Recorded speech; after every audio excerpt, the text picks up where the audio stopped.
आरंभ करते हैं। ओम अज्ञानतिमिरान्धस्य ज्ञानाञ्जनशलाकया चक्षुरुन्मीलितं येन तस्मै श्रीगुरवे नमः। श्रीचैतन्यमनोभीष्टं स्थापितं येन भूतले स्वयं रूपः कदा मह्यं ददाति स्वपदान्तिकम्। वन्देऽहं श्रीगुरोः श्रीयुतपदकमलं श्रीगुरून् वैष्णवांश्च श्रीरूपं साग्रजातं सहगण रघुनाथान्वितं तं सजीवं साद्वैतं सावधूतं परिजनसहितं कृष्णचैतन्यदेवं श्रीराधाकृष्णपादान् सहगण ललिता श्रीविशाखान्वितांश्च नमो ओं विष्णुपादाय कृष्णपृष्ठाय भूतले श्रीमते भक्तिवेदांत स्वामिन्निति नामिने। नमस्ते सारस्वते देवे गौरवाणी प्रचारिणे निर्विशेष शून्यवादी पाश्चात्य देश तारिणे। जय श्री कृष्ण चैतन्य प्रभु नित्यानंद श्री अद्वैत गदाधर श्रीवासादि गौर भक्त वृंद। हरे कृष्ण कृष्ण कृष्ण हरे हरे, हरे राम राम राम हरे हरे। हरे कृष्ण। सभी भक्तों का हार्दिक स्वागत है भगवद गीता क्लास में। आज हमारा विषय है दूसरा अध्याय, श्लोक क्रमांक 4।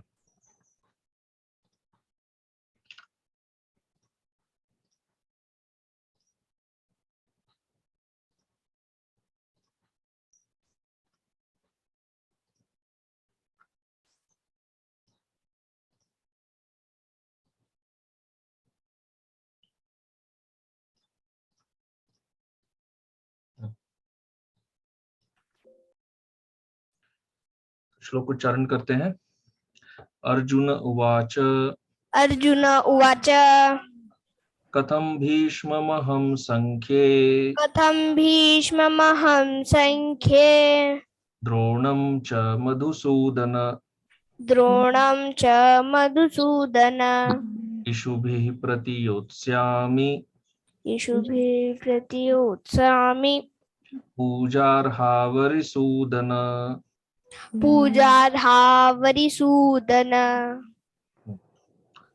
अच्छा, तो पिछले श्लोक से इस श्लोक का क्या संगति है, क्या लिंक है, वो समझने का प्रयास करते हैं।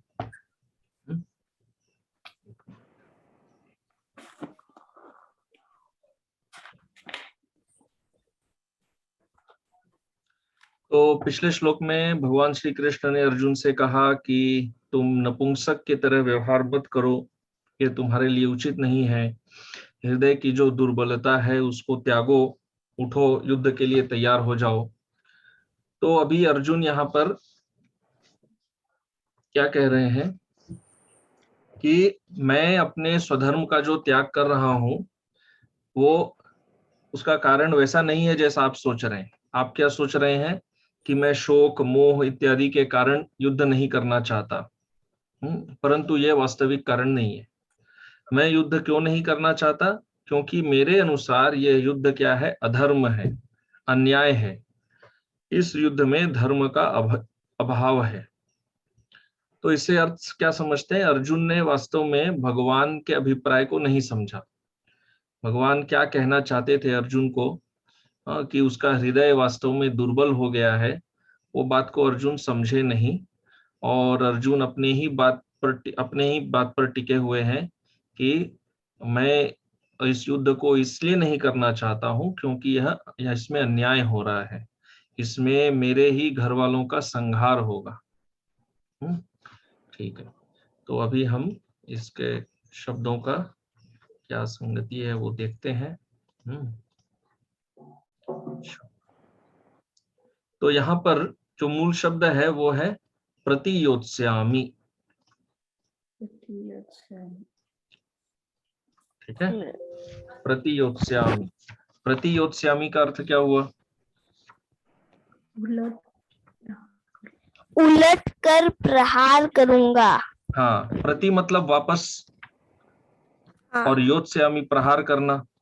तो मैं इसका मतलब क्या है, मैं पहले प्रहार करूंगा वो तो प्रश्न ही नहीं उठता है, परंतु वो भी जब मेरे ऊपर प्रहार करेंगे तो क्या होगा, प्रतियोत्स्यामि, मैं वापस उनके ऊपर प्रहार करूं, प्रतियोत्स्यामि। अच्छा, तो अभी प्रतियोत्स्यामि तो उलट कर प्रहार करेंगे, तो कहाँ करेंगे, किसी स्थान में करेंगे। तो यहाँ स्थान के विषय में क्या कह रहे हैं, संख्ये। संख्ये, संख्ये जो शब्द है वो संख्य से आता है। संख्य जैसे एक होता है संख्या, काउंटिंग नंबर्स, तो संख्य का और एक अर्थ होता है युद्ध भूमि, युद्ध स्थल, वो है संख्य। तो संख्य से यहाँ हुआ संख्ये। संख्य में अर्थात युद्ध भूमि में मैं उनके ऊपर पलटवार कैसे करूं। अच्छा, तो युद्ध भूमि में प्रतियोत्स्यामि। अच्छा, किनके ऊपर प्रहार करना है, किनके लिए बात कर रहे हैं, भीष्मम। भीष्मम, पहले भीष्म के बारे में कह रहे हैं, भीष्मम। और भीष्म के अलावा और कौन है, द्रोणम च। द्रोणम च, द्रोण के बारे में भी कह रहे हैं कि भीष्म और द्रोण, इनके ऊपर मैं संख्ये युद्ध भूमि में क्या करना है, प्रतियोत्स्यामि। अच्छा, भीष्म और द्रोण दोनों के लिए यहाँ पर विशेषण है, वो किस प्रकार से हैं, कैसे हैं वे, कथम। नहीं नहीं नहीं, उनको, उनका गुणगान किया है अर्जुन ने। पूजार्हो। पूजार्हो, पूजार्हो अर्थात पूजा के योग्य, पूजा के योग्य, पूजनीय।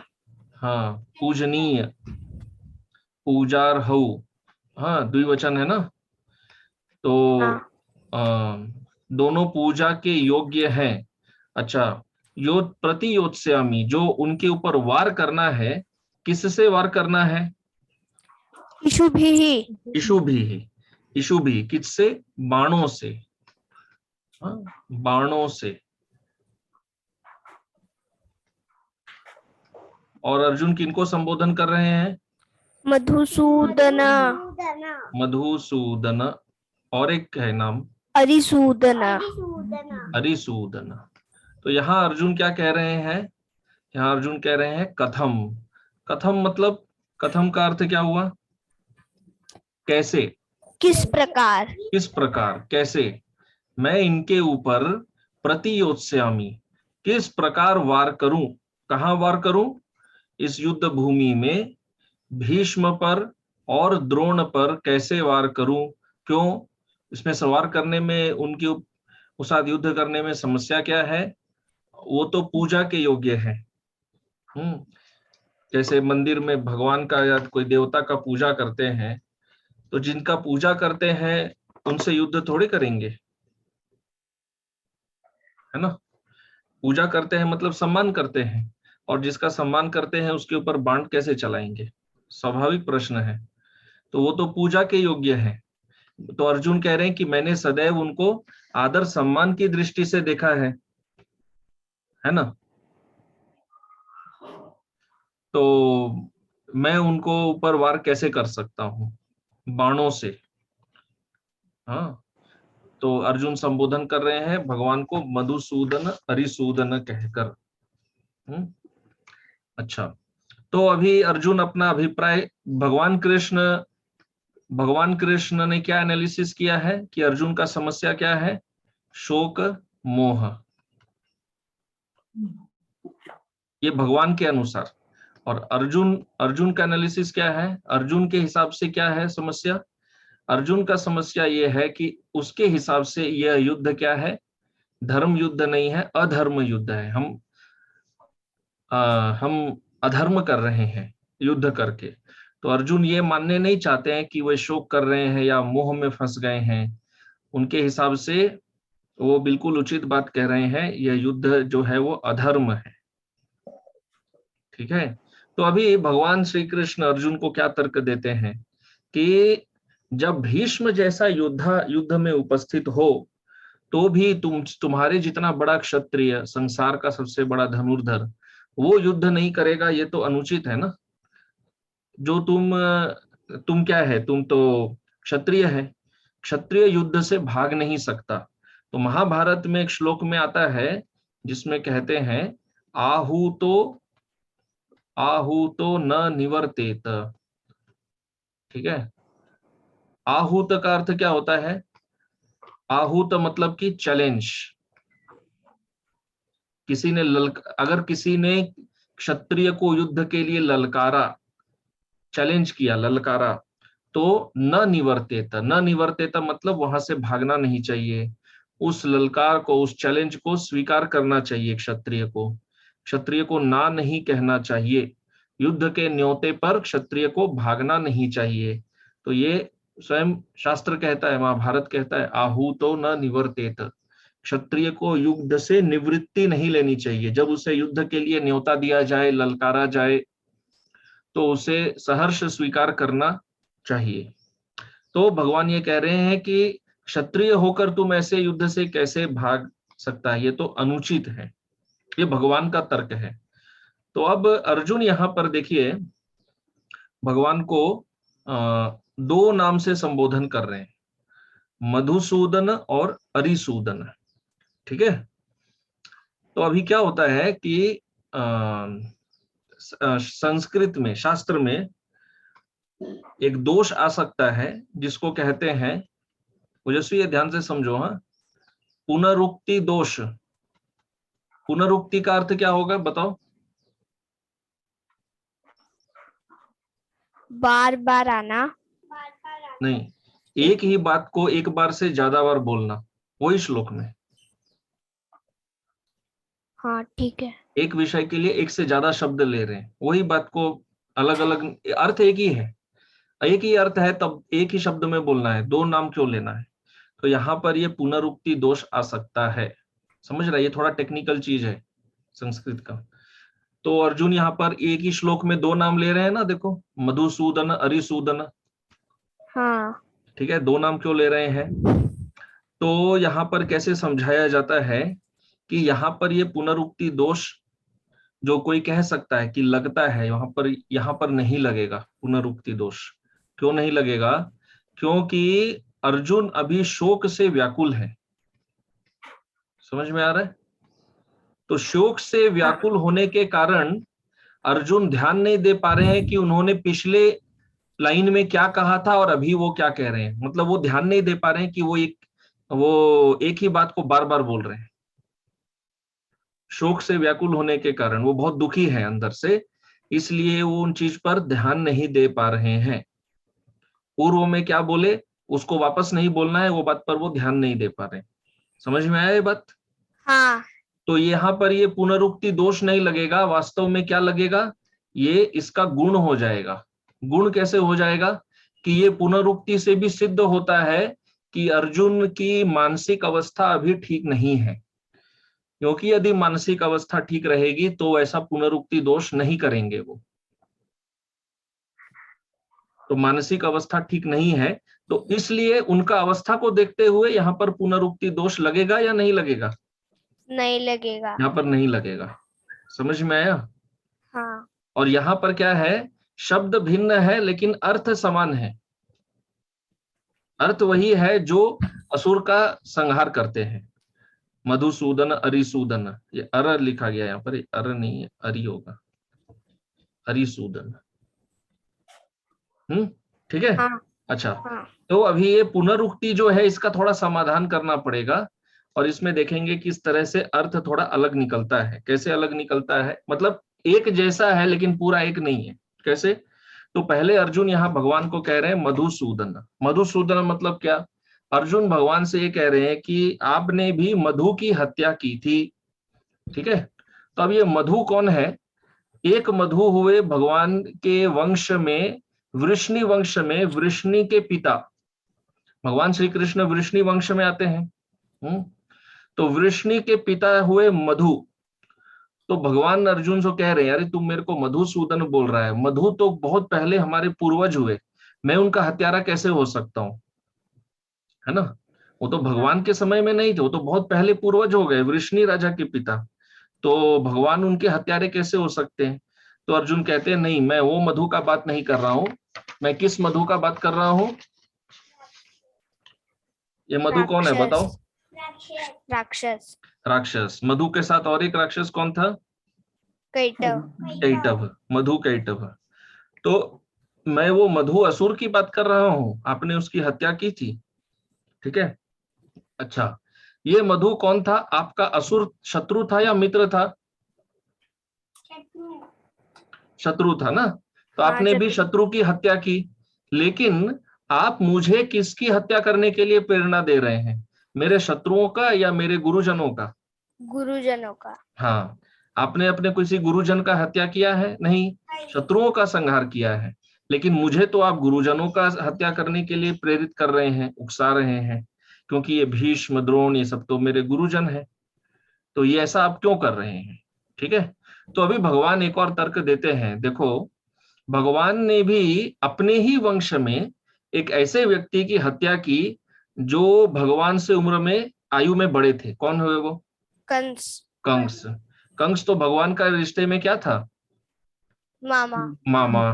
तो मामा तो माँ के समान होते हैं, है ना। हाँ। तो भगवान कहते हैं भाई हमने भी अपने वंश में किया है। हाँ, केवल तुमको ही करने बोल रहे हैं ऐसा नहीं है, मैंने भी अपने मामा का वध किया है, ठीक है। तो मामा भी तो माँ के जैसे पूज्य होते हैं। तो मैं भी तुमको यदि ऐसी प्रेरणा दे रहा हूं तो इसमें क्या अनुचित बात है, क्या गलत है? तो ये यहां तक हुआ मधुसूदन। अब इसलिए अर्जुन यहाँ पर केवल मधुसूदन नहीं कहते हैं, हरिसूदन भी कहते हैं कि आप केवल मधु असुर के हत्यारे नहीं हैं, ठीक है। क्योंकि यदि आप कहें कि भाई तुम अर्जुन देखो बोल रहा है कि मैं असुर का हत्यारा हूं, लेकिन मैं केवल असुर मधु राक्षस का हत्यारा नहीं हूं, मैं तो अपने मामा का भी हत्यारा हूं, मैंने अपने मामा का हत्या भी किया है। इसलिए अर्जुन भगवान को यहाँ क्या कहते हैं? हाँ, मामा का हत्या किया है, लेकिन वो मामा बचपन से आपका क्या था? अरि, अरि अर्थात शत्रु था। इसलिए कह रहे हैं अरिसूदन। वो मामा तो आपके जन्म से पहले ही मार डालना चाहता था, है ना। अभी हम लोग दशम हाँ। स्कंद पढ़ रहे हैं संडे को, तो ये पॉइंट तो हम सबको क्लियर है। तो कंस तो जैसे ही भविष्यवाणी आकाशवाणी हुई कि देवकी माता का 8वां पुत्र कंस की मृत्यु का कारण बनेगा, तो कंस तो तुरंत तलवार निकाल लिया था। तो कंस तो आपके जन्म के पहले से ही आपका शत्रु रहा है। तो ये कंस का तर्क जो आप देते हैं, ये मेरे ऊपर लागू नहीं होता। अच्छा, क्यों लागू नहीं होता? कंस जन्म से आपका शत्रु रहा है, लेकिन भीष्म क्या मेरे जन्म से मेरे शत्रु रहे हैं? नहीं। नहीं, है ना। जब पांडवों का जन्म हुआ था तो पांडु राजा थे या उनकी मृत्यु हो चुकी थी? मृत्यु हो चुकी थी। हो चुकी थी। तो इनको बचपन से कौन पाले हैं? भीष्म देव। भीष्म देव पाले हैं। तो भीष्म देव ने तो बचपन से इनको पाला है, और भीष्म ने इनको बचपन से इतना ज्ञान भी दिया है। अच्छा, तो फिर भीष्म क्या इनके शत्रु हैं या इनके इनके सुहृद हैं? सूरज। सुहृद हुए, शत्रु तो नहीं हुए। तो आप, तो कंस और आपका जो कनेक्शन है वो अलग है, और भीष्म और मेरा जो कनेक्शन है वो अलग है। ठीक है, दोनों उम्र में बड़े हैं, लेकिन कंस बचपन से आपका शत्रु रहा है, मतलब आपके बचपन से। और भीष्म ने बचपन से हमें माता पिता के जैसा प्रेम दिया है, ठीक है। तो मैं भीष्म की हत्या कैसे कर सकता हूं? अच्छा, जहां तक द्रोणाचार्य का सवाल है, तो देखो द्रोणाचार्य ने अपने पुत्र से ज्यादा धनुर्विद्या का ज्ञान अर्जुन को दिया कि नहीं दिया? दिया। दिया। जैसे कि ब्रह्मास्त्र, ब्रह्मास्त्र को वापस लेने का ज्ञान उन्होंने क्या अपने पुत्र को दिया था? नहीं। नहीं, लेकिन उन्होंने अर्जुन को दिया था। और उन्होंने अर्जुन को वचन भी दिया था कि तुम सब संसार, मैं तुमको संसार का सबसे बड़ा धनुर्धर बनाऊंगा, है ना। उन्होंने अपने पुत्र को भी ये वचन नहीं दिया था। और दुर्योधन राजपुत्र, दुर्योधन से भी ज्यादा उनको विद्या दिया। तो द्रोणाचार्य ने अपने सारे शिष्यों में अपने पुत्र तक भी को भी लेकर सबसे ज्यादा प्रेम किससे किया? अर्जुन से किया। और सबसे ज्यादा ज्ञान भी अर्जुन को दिया। हाँ, तो शास्त्र में कहता है कि गुरु जो होते हैं वो पिता से भी श्रेष्ठ होते हैं। सही तम विद्यातः जनयति तत्श्रेष्ठम जन्म शरीरमेव माता पितरो जनयतः। कि गुरु जो होते हैं वो क्या देते हैं? विद्या, ठीक है। तो चूंकि गुरु विद्या देते हैं, वो जन्म देने वाले माता पिता से श्रेष्ठ है। माता पिता क्या देते हैं? शरीर देते हैं, लेकिन गुरु उसमें ज्ञान देते हैं, विद्या देते हैं। तो इसलिए गुरु जो होते हैं वो पिता से श्रेष्ठ हैं। तो ऐसे गुरुजनों का, भीष्म देव ने भी इनको बहुत धर्म का ज्ञान दिया, तो ऐसे भीष्म और द्रोण का हत्या मैं कैसे कर सकता हूँ? अच्छा, और भी कारण है क्यों वो कहते हैं कि मैं द्रोण की हत्या नहीं कर सकता। द्रोणाचार्य ब्राह्मण है, तो ब्राह्मण की हत्या अनुचित होती है। यो ब्राह्मणाय अवगुरे त शतेन यातयात, कि ब्राह्मण की हत्या तो बहुत दूर की बात है, यदि वाद विवाद हो, बातों बातों में भी ब्राह्मण को हराना नहीं चाहिए। उससे ब्राह्मण को वाद विवाद में हराकर उसका अपमान करना शास्त्र में निषिद्ध है। भगवान को क्या बोला जाता है? गो ब्राह्मण हिताय च, गो क्षत्रिय, गो वैश्य, गो शूद्र की को क्या नाम बोलते हैं भगवान को? गो ब्राह्मण हिताय च। गो ब्राह्मण हिताय च बोलते हैं ना। तो सभी भगवान के लिए समान है, फिर भी ब्राह्मण श्रेष्ठ है। क्यों ब्राह्मण क्यों श्रेष्ठ है? वो विद्यादान देते हैं। ठीक है, तो ब्राह्मण को वाद विवाद में भी हराना निषिद्ध है शास्त्र में। विप्रम निर्जित्यम वादतः, कि वाद विवाद में ब्राह्मण को हराना नहीं चाहिए, ब्राह्मण का अपमान नहीं करना चाहिए उनको हराकर। तो जब बातों में ही उनको पराजित करना निषेध है शास्त्र में, तो युद्ध में कैसे कर सकते हैं? कि क्षत्रिय से करना हो तो एक बात है, ये द्रोणाचार्य तो ब्राह्मण है ना, भले वो भूमिका क्षत्रिय की निभाते हैं, पर वो मूलतः ब्राह्मण ही है। ठीक है, तो ये कैसे किया जा सकता है? तो ऐसा हम कर नहीं सकते। ठीक है, यहाँ तक क्लियर है? यहाँ तक कोई प्रश्न? नहीं। अच्छा, तो अब आगे यहाँ पर और क्या समझाया जाता है कि जो यहाँ पर ये कह रहे कथम भीष्ममहम, कथम, कैसे करूं? तो अर्जुन का समस्या क्या है? अर्जुन क्या कह रहे हैं कि शास्त्र के अनुसार जो पूज्य व्यक्ति होते हैं, जो गुरुजन होते हैं, ठीक है, खेल खेल में, बातों बातों में भी, मजा लेने के लिए भी उनके साथ वाद विवाद या उनको हराना नहीं चाहिए। हाँ, लीला करने के लिए, खेल खेल में, हंसी मजाक में भी पूज्य व्यक्तियों के साथ जब हम बात करते हैं तो बहुत सावधान रहना चाहिए।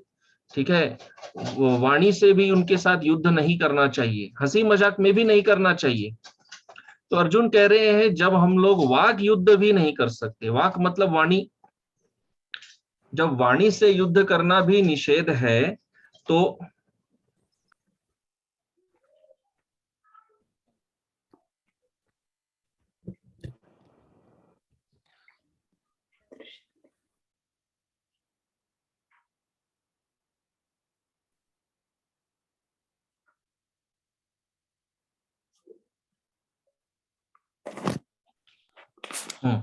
तो हम कह रहे थे कि जो पूजनीय होते हैं उनसे वाक युद्ध भी करना निषेध है, हंसी मजाक में भी। तो फिर बाणों से युद्ध करना, उनके ऊपर बाणों से प्रहार करना, ये कैसे संभव हो सकता है? और वो भी भीष्म। तो भीष्म का बहुत महत्व है। ऐसा नहीं है कि अर्जुन बस ऐसे ऐसे ही इमोशनली, बस भावना में बह के कह रहे हैं कि मैं भीष्म से युद्ध नहीं करना चाहता। नहीं, ऐसा बात नहीं है। अर्जुन के पास कारण है, बहुत सारे कारण है। अब देखिए, भीष्म भीष्म ने पांडवों का वंश वृक्ष जो है वो चलाया है ना। अंबा अंबालिका को लेकर हरण करके कौन लाए थे? भीष्म ही लाए थे। और भगवान व्यासदेव से किन्होंने प्रार्थना किया? भगवान व्यासदेव से भीष्म ने प्रार्थना किया, तब जाके धृतराष्ट्र, पांडु, विदुर, इनका जन्म हुआ। प्लस भीष्म देव इन पांडवों के पितामह हैं, वो आजन्म ब्रह्मचारी हैं, वो बहुत बड़े धर्मज्ञ भी हैं, और वो केवल आध्यात्मिक ज्ञान रखते नहीं है, वो दे भी सकते हैं। तो भीष्म देवता समान है। इसलिए शास्त्र में भीष्म देव के लिए कहा जाता है भीष्मो ही देवः, भीष्मो ही देवः। ठीक है। अच्छा, अभी यहां पर देखिए एक तर्क है। क्या है? शास्त्र में ये तो क्लियर कहा गया है कि जो पूजनीय व्यक्ति है उनके साथ वाद विवाद में युद्ध करना, बातों बातों में, ये निषेध है, ये तो है, लेकिन उनके साथ युद्ध नहीं कर सकते ऐसा कहीं स्पष्ट लिखा नहीं है। ऐसा कहीं लिखा नहीं है कि जो पूज्य व्यक्ति है उनके साथ युद्ध नहीं किया जा सकता। ठीक है, ऐसा कहीं स्पष्ट नहीं है। तो अर्जुन यहाँ पर क्या कह रहे हैं? अर्जुन यहाँ पर तर्क से सिद्ध कर रहे हैं। शास्त्र में कहीं ऐसा स्पष्ट नहीं लिखा है, तो अर्जुन तर्क देते हैं। तर्क क्या देते हैं कि जब गुरु का अपमान करना ही वर्जित है तो गुरु के साथ युद्ध कैसे कर सकते हैं? गुरु का अपमान करना भी वर्जित है। तो ये बहुत महत्वपूर्ण सिद्धांत है। तो याज्ञवल्क्य स्मृति में बताया जाता है। क्या बताया जाता है? गुरुम हुंकृत्य त्वंकृत्य विप्रम निर्जित्य वादताः बद्ध्वा वा वाससा क्षिप्रम प्रसाद्योपवसे दिनम। मतलब क्या? जो व्यक्ति गुरु के साथ हुंकृत्य, हुंकार, हुंकार मतलब ऊंची आवाज में बात करता है, त्वंकृत्य मतलब तू तू करके बात करता है, सम्मान से बात नहीं करता, तुम तू करके यदि बात करता है, ऊंची आवाज में बात करता है, हाँ ठीक है, तो ऐसे अब यदि शब्दों से निरादर कर देता है तो क्या होता है कि बद्ध्वा वा वाससा, हाँ, यदि वो ब्राह्मण को वाद विवाद में हरा देता है या उसको बांध देता है तो ऐसे व्यक्ति को बहुत पाप लगता है। तो उसको क्या करना चाहिए? प्रसाद उपवसे दिनम, एक दिन उसको उपवास रखना चाहिए, ऐसे ब्राह्मण या गुरु को प्रसन्न करने के लिए। और भी स्थानों पर बताया गया है कि उसको बहुत निकृष्ट जन्म प्राप्त हो जाता है वगैरह। तो ब्राह्मण और गुरु के साथ बात करते समय सदैव बहुत सम्मान पूर्वक करना चाहिए, ये मूल बात है। ऊंची आवाज में बात नहीं करना चाहिए, तू तू करके भी बात नहीं करना चाहिए, सम्मान पूर्वक करना चाहिए। हाँ, तो अर्जुन ऐसा ये तर्क क्यों ला रहे हैं? क्योंकि ऐसा कहीं स्पष्ट रूप से ये नहीं लिखा है कि युद्ध नहीं किया जा सकता उनके साथ, ऐसा भी नहीं है। पर वो लॉजिक लगा रहे हैं कि जब बात में ही हराना का ये नहीं है, स्वीकृति नहीं है, तो हम फिर उनके साथ ऐसे युद्ध कैसे कर सकते हैं? ठीक है, क्लियर है ना? कथम भीष्म महम संख्ये द्रोणम च मधुसूदन। कथम, कथम मतलब कैसे कर सकते हैं, तो अर्जुन का ये सब तर्क है। वो लॉजिक से दे रहे हैं कि इशु भी प्रतियोत्स्यामि, कि मैं उनके ऊपर बाण कैसे चलाऊं, क्योंकि ऐसा कहीं लिखा नहीं है कि बाण नहीं चला सकते। तो अर्जुन तर्क क्या दे रहे हैं कि बाण चलाना तो और भी बड़ा अपमान है उनसे वाद विवाद करने से ज्यादा, उससे भी बड़ा अपमान है। तो जब वाद विवाद करना ही इतना पाप है तो उनके ऊपर बाण चलाना तो कितना बड़ा पाप होगा, है ना? और वो भी किनके ऊपर, किनका बात कर रहे हैं? जो पूजनीय है, पूजार हा वरी सूदन।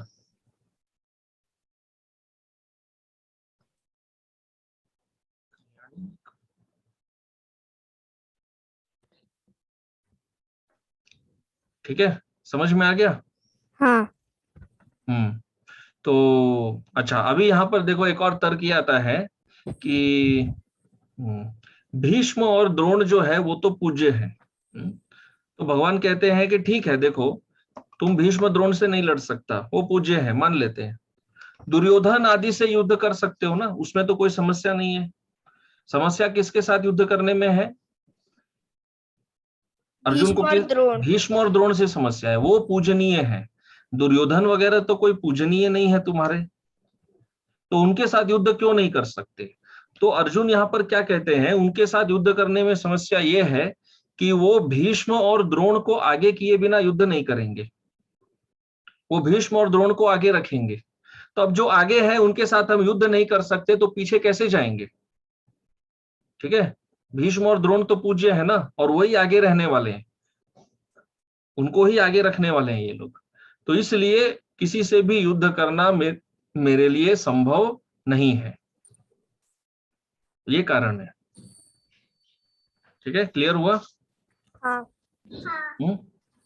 कोई इस श्लोक में कोई संशय, कोई डाउट वगैरह कुछ है? नहीं। नहीं है?